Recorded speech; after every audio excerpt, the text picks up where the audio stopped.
मरी में बर्फबारी रुकने के बाद तमाम अहम शाहराहों को ट्रैफिक के लिए क्लियर कर दिया गया। फंसी तमाम गाड़ियों की चेकिंग मुकम्मल, 700 गाड़ियों को निकाल लिया गया। 500 से ज्यादा खानदान को रिलीफ कैंप्स में मुंतकिल किया गया।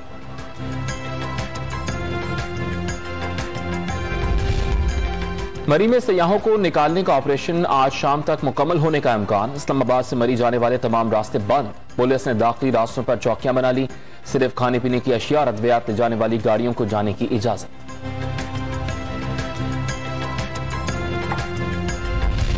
पाक फौज के जवान बुलडोजर की मदद से सड़कों से बर्फ साफ करने में मसरूफ। मरी के अंदर सड़कों पर अब भी बर्फ मौजूद।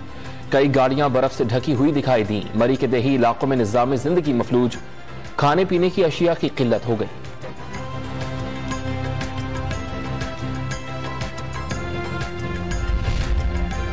मरी में फंसे हुए सयाहों का होटल मालिकान पर सूरत हाल का फायदा उठाते हुए किराए बढ़ाने का इल्जाम। 40 से 50 हजार रुपए यौमिया वसूली और खाने पीने को भी कुछ ना देने का दावा। ट्रांसपोर्टर्स ने भी किराए के मद में हजारों रुपए वसूल किए। सानहा मरी में जां बहक। इस्लामाबाद पुलिस के ASI नवीद इकबाल और खानदान के 8 अफराद की मैयतें विफाकी दारुल हुकूमत से आबाई इलाके तिलागंग मुंतकिल कर दी गई। नमाज जनाजा दोपहर 2:30 बजे अदा की जाएगी।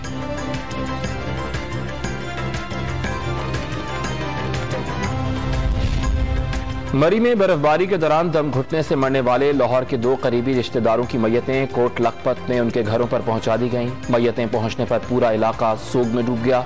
नमाज जनाजा दोपहर 2 बजे अदा की जाएगी।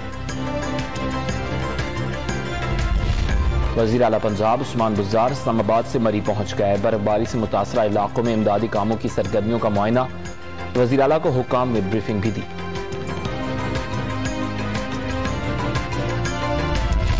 गलियात में बर्फबारी रुकने के बाद सड़कों से बर्फ हटाने का काम जारी। अहम शाहराहें क्लियर कर दी गईं। धूप निकलते ही एबटाबाद रोड को बहाल करके सयाहों का इनखला शुरू कर दिया गया।